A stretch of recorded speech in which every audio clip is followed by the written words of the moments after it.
अस्सलाम वालेकुम। आज के प्रोग्राम द जर्नलिस्ट कट में मैं हूँ रईसा फ़ातिमा और मेरे साथ हैं सीनियर तज्ज़ियाकार सज्जाद अनवर साहिब। अस्सलाम वालेकुम। जी, वासम रईसा जी, क्या हाल है? आप ठीक मैं हैं? बिल्कुल ठीक हूँ सर।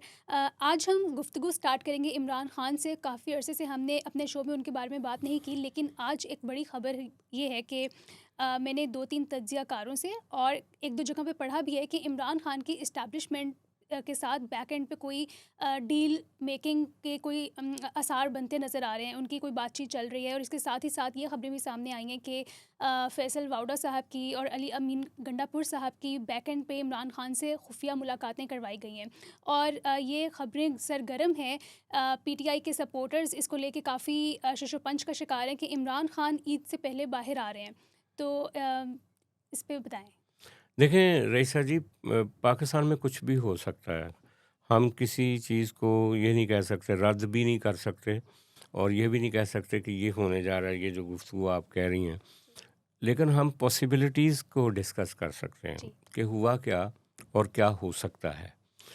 बात ये है कि 3-4 चीज़ें हुई हैं इमरान खान साहब के फ्रंट पे, जो इमरान खान साहब चाहते थे कि पहले वो गंडापुर से चाहते थे कि वो पब्लिक सपोर्ट के साथ इस्लामाबाद पे इस तरह से जाके वो अपने आप को प्रेज़ेंट करें, इतने लाखों लोग ले जाएँ कि इस्लामाबाद मजबूर हो जाए मुझे छोड़ने के लिए।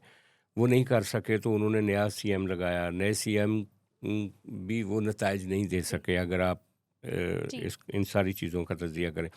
बाहर से अगर कोई प्रेशर आ सकता था, जमायमा बीबी और दूसरे जो उनके साथी हैं वो बाहर बैठे, वो कोई उनके साहबजादगान ने एक एफ़र्ट की, हुँ। सब ने की, लेकिन बाहर से भी कोई इस तरह का प्रेशर में माउंट नहीं हो सका जिसके नतीजे में कहा जा सके कि इमरान खान साहब को रहाई मिल जाए। जी। अब आखिरी रिज़ॉर्ट जो है वो थी एस्टैब्लिशमेंट, जिसके साथ बात करके, जिन्होंने उनको बंद किया हुआ है उनसे बात करके वो कोई रिलीफ हासिल कर लें। उसके लिए भी कोई काबिल कदर इस तरह का ब्रेक थ्रू नहीं नज़र आया। लेकिन अब ये सुना है कि जब जैसे-जैसे ईरान और अमेरिका की जंग हो रही थी तो उसके दरमियान कुछ ये हुआ कि पीटीआई के फ्रंट पे कुछ खामोश सफारतकारी हुई। ओके। गंडापुर साहब के बारे में भी आपने ठीक सुना और फैसल वोडा के बारे में भी ये अफ़वाहें हैं कि मैनेज करके जेल इंतज़ामिया से इन लोगों की खुफिया मुलाकातें करवाई गई हैं और उन्होंने इमरान खान साहब को ग्राउंड रियलिटीज़ बताई हैं कि ठीक है, आप पॉपुलर हैं, लोगों की सपोर्ट आपको हासिल है, लेकिन लोग आपके लिए इतना बड़ा प्रेशर नहीं बना सकते हुँ। कि वो हुकूमत को मजबूर कर दें कि हुकूमत आपको कहे फ़िलहाल। कि आएँ जी जेल हुँ। से निकलें और जी। आके इक़्तिदार में बैठ जाएँ। लिहाज़ा बहुत डैमेज हो चुका है। हुँ। एस्टेब्लिशमेंट के साथ मामलात बड़े ख़राब हो चुके हैं आपके, जिस नहज पे जा चुका है मामला, उसको अगर आप मरहम पट्टी के ज़रिए ठीक करना चाहें तो हो सकता है। अगर आप अपने मौक़िफ़ में नरमी लाएँ, आप 9 मई के हवाले से जो रिग्रेट करने के लिए कहा गया है वो करें हुँ। और कुछ और चीज़ें जो एस्टेब्लिशमेंट चाहती है कि ये जो मौजूदा सेटअप है इसको आप तस्लीम करें। अगर आपको बाहर निकाला भी जाता है तो आप इसके ख़िलाफ़ कोई एहतजाज मुनज़्ज़म ना करें, लोगों को बाहर ना निकालें। ठीक है, अपना नुक्ता नज़र दें, प्रेस कॉन्फ्रेंस करें, जो मर्ज़ी करें, लेकिन एक जो एग्रेसिव पॉलिटिक्स जो 9 मई की तरह की हाँ। वो आप ना करें और इस तरह की कोई वारंटीज़ वो मांग रहे हैं तो आपको ज़मानत मिल सकती है। जी। अब इमरान खान साहब जो हैं उनका मामला ये है कि कहा जा रहा है कि वो 50-50, कुछ उन्होंने कहा है मैं हाँ करूँगा, कुछ करूँगा, कुछ सोचूँगा। ये नहीं है ख़बरें कि वो कोई लेट गए हैं या उन्होंने कहा है कि मैं बिल्कुल आपकी बात मानता हूँ। लेकिन इमरान खान साहब के फ्रंट पे ये एक मसला ज़रूर है कि उन पे कोई यकीन करने के लिए भी तैयार नहीं, उनका कोई गारंटर भी बनने के लिए तैयार नहीं कि वो कल को बाहर निकलेंगे तो वो एग्ज़ैक्टली वही कुछ करेंगे जो एस्टेब्लिशमेंट के साथ जो तय हुआ है। तय हुआ है वो जो वो। उनका उन पे एक टैग है मिस्टर यू टर्न का। यू टर्न का या अनप्रेडिक्टेबल होने का, या वो लोगों को बाहर निकलते हैं तो लोगों का एक बहुत बड़ा हजूम आ जाता है तो लोगों को देख के वो अपनी राय बदल लेते हैं। हाँ। तो ये वो सवालात हैं ठीक है। कि वो कैसे बाहर निकलेंगे, इस डील को कौन बनाएगा, कौन गारंटर होगा इस डील का, हुँ। और वो कितने अरसे के लिए म्यूट रहेंगे इमरान खान साहब के वो एक बड़े एहतजाज को रन करें। अब इमरान खान के जो सपोर्टर्स हैं वो तो घरों में बैठे इनकलाब बर्पा कर रहे हैं, कुछ बाहर बैठे, कुछ मुल्क में, लेकिन जो हकीकत में बंदा मुसीबत का शिकार है वो तो इमरान खान है, उसकी फैमिली है, उसकी बहनें हैं जो चाहती हैं कि उनका भाई जो है इस एज में अगर इस तरह की सख्ती में मज़ीद कुछ साल गुजर गए तो उनकी सेहत डिक्रीज़ हो जाएगी, उनकी पॉलिटिक्स और बिखर जाएगी, उनके मुखालिफ ज़्यादा ताकतवर हो जाएंगे। तो मौका तो है कि वो किसी तरह से बाहर निकल सकें और हम उम्मीद करते हैं कि कोई रास्ता निकल आए कि वो ईद पे अपने घर हों, लेकिन इसके इम्कानात बहुत कम हैं इन अफवाहों के अभी तक। ठीक है। सर, इसके साथ साथ 2-3 अफ़वाहें ये भी हैं, आप प्लीज़ काइंडली क्लियर करें कि इनमें कितनी सदाकत है कि बजट के बाद, जून में बजट मेरे ख़्याल से पास होता है, अप्रूव होता है, उसके बाद 28वीं तरमीम होगी, बहुत ही कड़ा एहतसाब होगा और मौजूदा हुक्मरान चले जाएंगे, और इसके साथ ही साथ नवंबर में नया इलेक्शन कंडक्ट हो जाएगा। देखें, इसके कुछ हिस्से थोड़े से ठीक हैं। मसलन इस्टेब्लिशमेंट ये चाह रही है कि बजट के पास होने से पहले पहले पीपल्स पार्टी के साथ जो चीज़ें ख़राब ना करे, क्योंकि इस हुकूमत को बजट पे वोट चाहिए। ओके। पीपल्स पार्टी के हवाले से इस्टेब्लिशमेंट के कुछ हल्के माजी में भी ये होता रहा है कि पीपल्स पार्टी के ख़िलाफ़ जनरल कियानी से, जनरल राहील से अगर हम पीछे नहीं जाते जी। तो इन ज़मानों में भी प्रेशर बनाए गए। एक जनरल रिजवान थे जो कोर कमांडर कराची थे, उन्होंने तो पीपल्स पार्टी का बिल्कुल सफाई का एक प्रोजेक्ट बना लिया था, लेकिन वो मौसूफ खुद जो हैं वो करप्शन के इल्ज़ाम में उनको जल्दी खुद जाना पड़ गया। तो पीपल्स पार्टी हमेशा से टारगेट रही है एस्टेब्लिशमेंट का, और इस दफ़ा फिर वो कोशिश कर रहे हैं कि कराची कराची कराची और सिंध करप्शन, ये वो इस तरह की कहानी बना के पीपल्स पार्टी को थोड़ा मतलब उस साइड लाइन किया जाए। लेकिन जब आप बजट पास कर रहे हैं तो आपको पीपल्स पार्टी का वोट चाहिए, लिहाजा बजट तक तो ये कुछ नहीं करेंगे। ठीक है। बजट पास होने के बाद एस्टेब्लिशमेंट एक 28वीं तरमीम का मसवदा जो लेकर फिरती है काफ़ी अरसे से, उसको पास करवाने की कोशिश करेगी। उसमें अगेन पीपल्स पार्टी के वोट की ज़रूरत है। तो बिलावल भुट्टो साहब ने कहा था कि जो 27वीं तरमीम करवाई गई है उसमें तो हमने वोट कर दिया, अब इसके आगे हम कोई इस तरह की तरमीम नहीं करेंगे। 28वीं तरमीम क्या है? 28वीं तरमीम में वही 3-4 चीज़ें हैं जो कि मरकज़ सूबों से वापस लेना चाह रहा है, जो 28वीं तरमीम में सूबों को दी गई थी।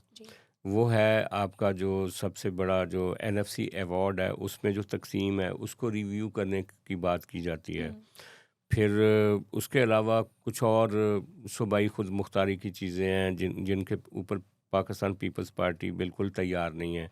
कुछ अदलिया के बारे में, यानी वो जो एक सेंट्रलाइज्ड किस्म की एक पावर बनाना चाह रहे हैं, फेडरल गवर्नमेंट को ज़्यादा पावरफुल करना चाह रहे हैं। ये एक ख्वाब था। एक ज़माने में इमरान खान साहब भी सदारत के लिए सदारती निज़ाम की कोशिश कर रहे थे कि प्राइम मिनिस्टर को छोड़ दें, और उसका ये फ़ायदा है पंजाबी लीडर्स को या हमारी इस्टेब्लिशमेंट को कि अगर पार्लिमानी निज़ाम की जगह पे एक सदारती निज़ाम आ जाता है या इसकी फॉर्मेशन बदल जाती है, तो पंजाब के पॉपुलर वोट से कोई भी सदर बन सकेगा। छोटे सूबों की फिर जो रिप्रेजेंटेशन जो है उसकी फिर ज़रूरत नहीं पड़ेगी, और उसको वो सो कॉल्ड कहते हैं ना कि फिर सिंध की या किसी दूसरे सूबे की उस तरह की मदाखलत नहीं होगी चीज़ों पे। तो पीपल्स पार्टी बिल्कुल तैयार नहीं होगी 28वीं तरमीम के लिए, और पीपल्स पार्टी पहले से ही अगर इस्टेब्लिशमेंट ने कुछ सोचा हुआ है पीपल्स पार्टी के हवाले से, तो पीपल्स पार्टी ज़्यादा इस मामले में केयरफुल है, और वो बजट में भी फड्डा डालेगी। आप देख लीजिएगा, बजट में भी, बजट की अप्रूवल में भी अपनी मर्ज़ी की चीज़ें शामिल करवाए बगैर बजट को पास नहीं करने देंगी। ये मैं अभी आपको प्रिडिक्ट कर रहा हूँ। और 28वीं तरमीम की सारी एफ़र्ट जो कोशिश की जा रही है ना 28वीं तरमीम, और कुछ साफ़ी कहते हैं ये होके रहेगी, बिल्कुल नहीं होगी। पीपल्स पार्टी बिल्कुल इस पे वोट नहीं करेगी, और पीपल्स पार्टी को कुछ देना पड़ेगा इसके लिए वोट करने के लिए ना। और पीपल्स पार्टी इसको 28वीं तरमीम को रैशनलाइज करना पड़ेगा कॉन्स्टिट्यूशनल जो वैल्यूज़ हैं उनके मुताबिक। ये नहीं हो सकता कि आप एक मरकज़ियत पसंद कॉन्स्टिट्यूशन बना लें, जो कि वैसे ही 73 की कॉन्स्टिट्यूशन की जी, स्पिरिट के ख़िलाफ़ हो। जी। और तीसरी चीज़ ये जो आपने बात की इलेक्शन की, नवंबर में इलेक्शन की, तो ये उन लोगों का ख्वाब है जो समझते हैं कि इस सिस्टम को घर जाना चाहिए।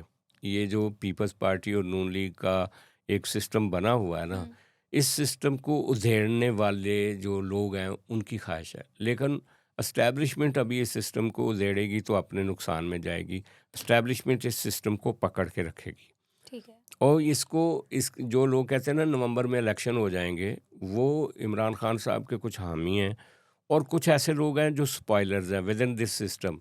वो जिनका ये ख्याल है कि अकेले एस्टैब्लिशमेंट ही काफ़ी है और अपनी मर्ज़ी का एक नवंबर में जाके इलेक्शन करा के और सूबों में भी अपनी मर्ज़ी की हुकूमत बना के तो इस मुल्क को ठीक करने का जो ख्वाब है, आई डोंट थिंक वो किसी तरीके से कोई उसकी शक्ल बन सकेगी।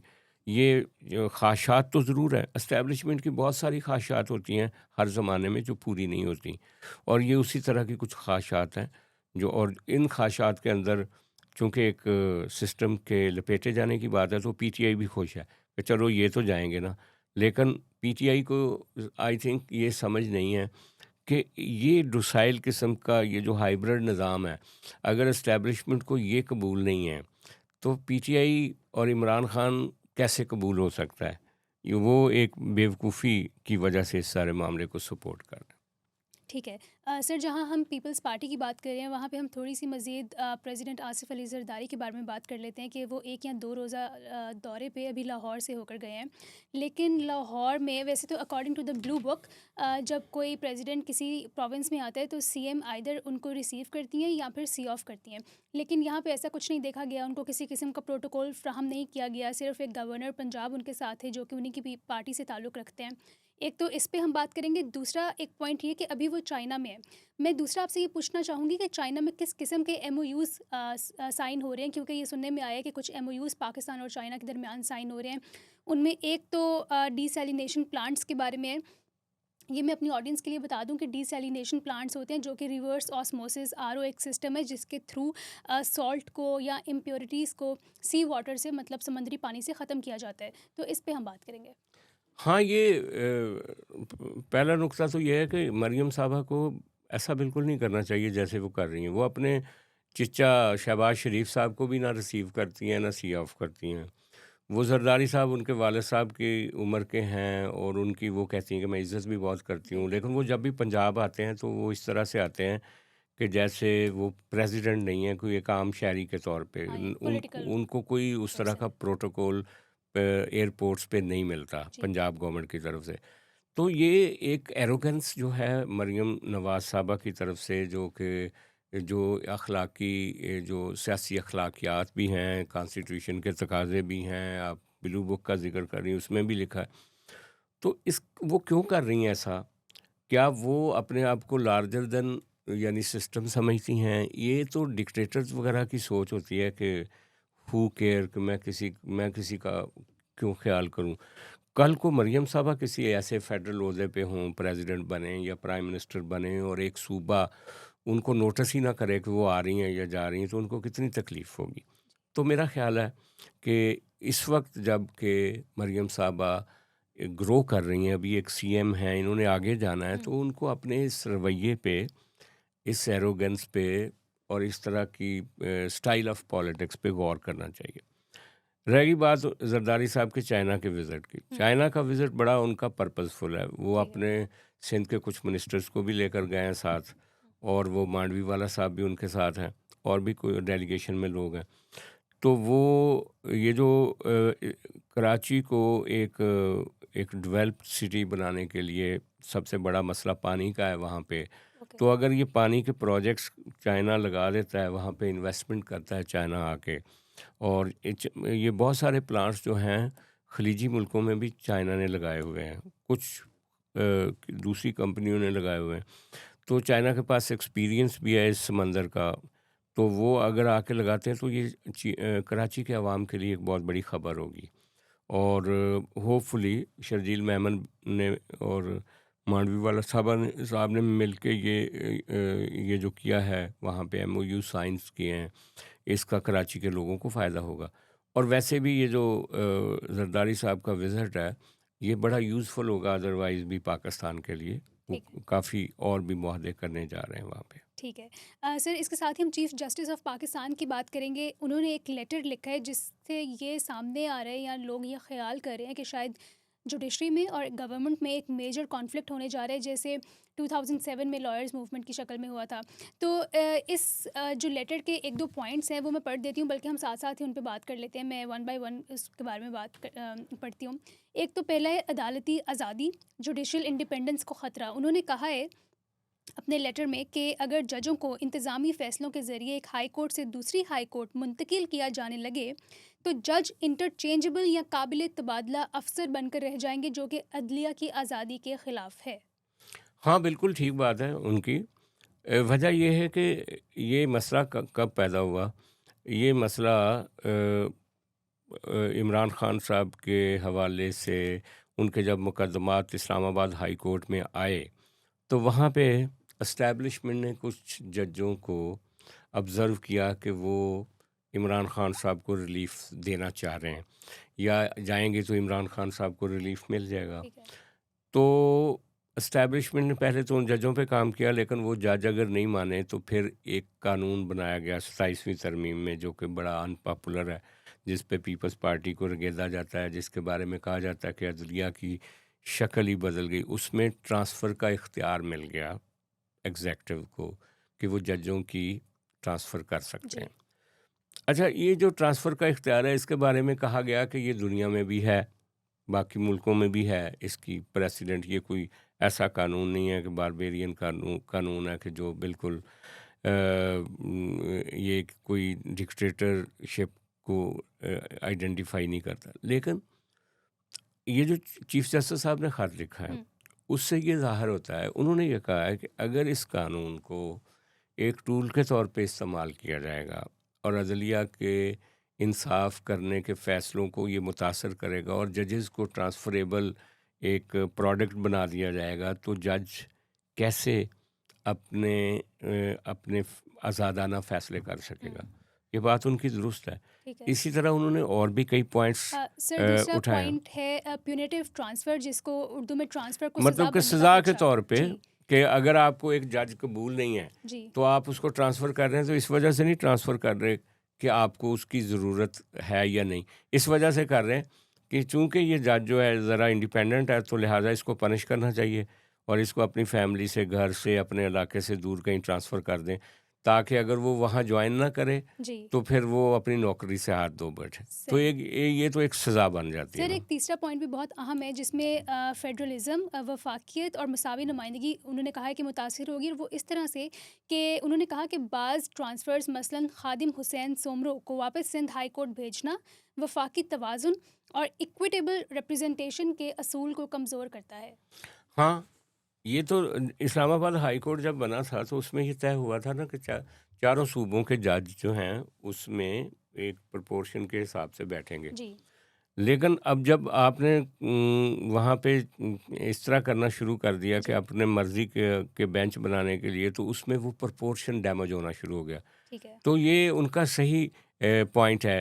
मैं समझता हूँ ये ओवरऑल ख़त जो है ना, ये एक तरह से इंडिपेंडेंस ऑफ जुडिशरी के लिए बहुत ज़रूरी था, जी। क्योंकि जिस तरह का तासुर दिया जा रहा हुँ। था अपोजिशन की तरफ से कि जुडिशरी बिल्कुल बैठ गई है, ठीक है। चीफ जस्टिस ने ये जो पॉइंट्स उठाए हैं, हुकूमत को इन पे गौर करना चाहिए। ठीक है। और लाजमी नहीं है कि आप एक रबर स्टैम्प जुडिशरी के ज़रिए ही इस मुल्क को चला सकते हैं। ठीक है।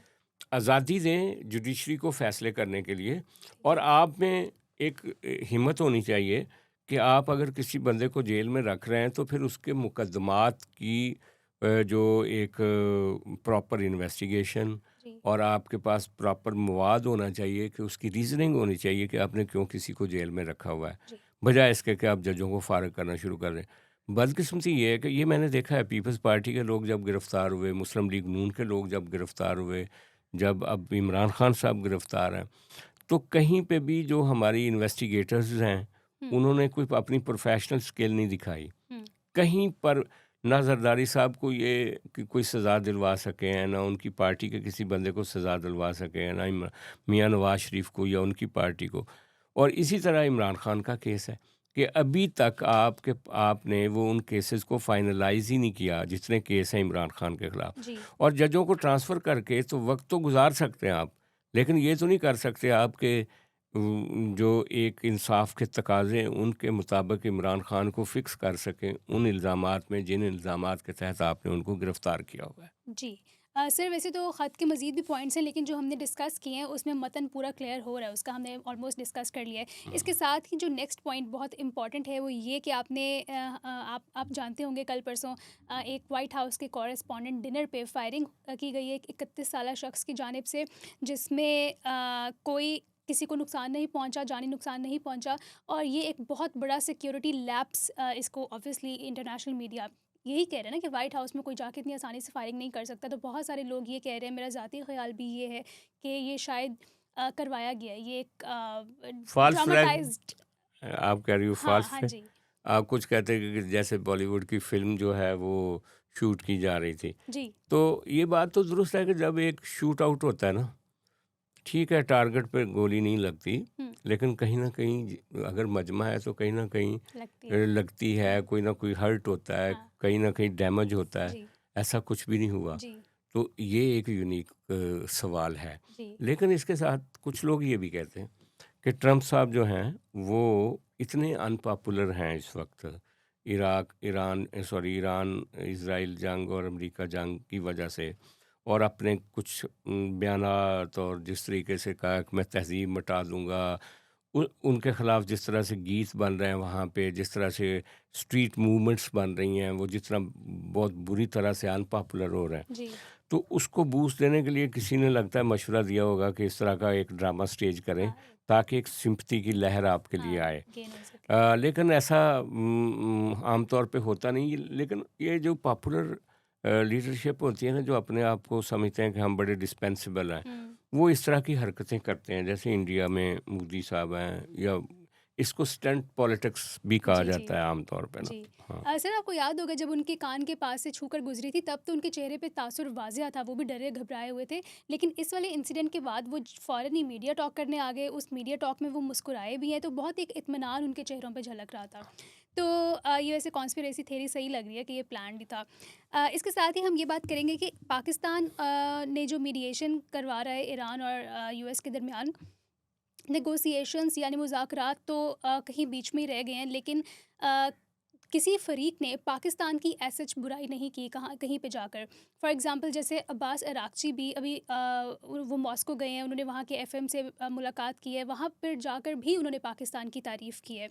तो आज ट्रंप साहब ने दोबारा तारीफ़ कर दी है जी, हमारे वज़ीर आज़म की और चीफ़ ऑफ डिफेंस फोर्सेस की, जी, कि भई इन जैसा नेक आदमी कोई नहीं है हाँ, पाकिस्तान में। ईरान भी तारीफ़ कर रहा है। जी, ये पहला यूनिक मामला है कि हम एक लड़ाई में दो लोग जो लड़ रहे हैं उनको हमने एक टेबल पे बिठाया है, जी, और किसी को भी हमारी मीडिएशन पे एतराज़ नहीं है, बल्कि जी, वो तारीफ़ कर रहे हैं। तो ये क्रेडिट जाता है इस मीडिएशन कराने के लिए वज़ीर आज़म को, और ख़ास तौर पे फ़ील्ड मार्शल साहब को, कि इन्होंने किसी साइड पे भी अपना वज़न नहीं डाला। किसी अगर ये कहीं ईरान की तरफ झुक जाते या अमेरिका की तरफ झुक जाते, तो फिर कोई एक फ़रीक कहता कि हमें पाकिस्तान कबूल नहीं है। जी, लेकिन मज़े की बात यह है कि ईरान तो तारीफ़ कर रहा है, जी। लेकिन कुछ लोग कहते हैं कि पाकिस्तान ने ईरान को हर्ट किया है, हाँ, क्योंकि प्रो अमेरिकन अप्रोच रहती है और पाकिस्तान की। उनका कहना है कि पाकिस्तान प्रो अमेरिका है। जी, कुछ इमरान खान साहब के चाहने वाले तो यहाँ तक कहते हैं कि फ़ील्ड मार्शल साहब जो हैं वो इज़राइल के कोई ख़ास आदमी हैं। जी। ईरान नहीं कहता, हुँ, जो कि बराह रास्त इज़राइल से लड़ रहा है, जी, जो बराह रास्त अमेरिका से लड़ रहा है। जी, और अमेरिका नहीं कहता, अमेरिका बराह रास्त पाकिस्तान की तारीफ़ कर रहा है। आज फिर उसने 11 जहाज़ कर दिए हैं, वो जो इंडिया को भी वो टीज़ कर रहा होता है हुँ, ट्रंप, और इनकी तारीफ़ कर रहा होता है। तो बहरहाल ये बड़ी मज़ेदार बात है कि पाकिस्तान जो है वो एलिवेट हुआ है, और हमें हमारा ख़्याल था कि अगर मुआहदा नहीं होगा तो हुँ। शायद कोई डैमेज पाकिस्तान के ज़िम्मे भी आए, लेकिन पाकिस्तान इसमें से सुरखरू हुआ है। ठीक है। सर, पाकिस्तान ईरान की हम बात करें, एक आज ही की तारीख में नई डेवलपमेंट सामने आई है कि पाकिस्तान और ईरान के दरमियान, जिसका टाइटल है transit of goods through Pakistan order 2026, एक ट्रांजिट ट्रेड की डील हुई है, जिसके अकॉर्डिंग एक ट्रांजिट ट्रेड नेटवर्क फ्रेमवर्क बनाया गया है, जिसमें थर्ड कंट्री के गुड्स को पाकिस्तान के रास्ते ईरान जाने की इजाज़त दी जाएगी। इसमें सबसे अच्छी खबर ये है कि इसमें बहुत सारे कार्गोस, जिसमें कि 3000 कंटेनर्स भी शामिल हैं, जो कि कराची पोर्ट पे स्टक थे आज अब तक। तो उनको गवादर, कराची, ताफ्तान और बलूचिस्तान के रूट्स के थ्रू ईरान में एंटर किया जाएगा। ये बहुत बड़ी ख़बर है, बहुत बड़ी ख़बर है, इसलिए कि ये ईरान और पाकिस्तान के दरमियान जो तजारत का वॉल्यूम है वो बढ़ जाएगा। हुँ, एफबीआर का जो पूरा पहले ईरान और पाकिस्तान में तजारत जो थी ना, वो गैर रवायती भी होती थी। अब ये सारा एफबीआर के स्ट्रक्चर के अंदर होगा, हमें मौसूल भी मिलेगा इसका। ठीक है। और ईरान को जो बहुत सारी चीज़ें चाहिए रेस्ट ऑफ द वर्ल्ड से, वो पाकिस्तान के ज़रिए जा सकेंगी, जी, जो जिन चीज़ों पे पाबंदी भी है। और पाकिस्तान को ईरान से जो चाहिए होगा वो यहाँ पे आ जाएगा। तो ये एक बहुत बड़ी ब्रेक थ्रू हुई है ये ट्रांजिट ट्रेड की, क्योंकि पाकिस्तान और ईरान जो है इनके बॉर्डरिंग एक रिलेशनशिप है। हुँ, और फिर ये जो ख़ास तौर पे जो हमारा ग्वादर है, जो जी, काफ़ी अरसे से एक खामोश साहल के तौर पे था, जी, वो मुतहर्रक हो जाएगा। हमें बहुत सारा आने वाले दिनों में आप देखिएगा कि ग्वादर में इन्वेस्टमेंट के इम्कानात भी बढ़ जाएंगे। ठीक है। सर, लास्टली हम ये डिस्कस करेंगे कि एक और पॉजिटिव डेवलपमेंट हुई है पंजाब में कि मरीम नवाज़ शरीफ साहिबा ने 50 एकड़ मुख्तस किए हैं पंजाब में फ़िल्म सिटी कायम करने के लिए। ये तो बहुत बड़ी खबर है। यहाँ फुल मार्क्स हैं मरियम साहबा के लिए। ठीक।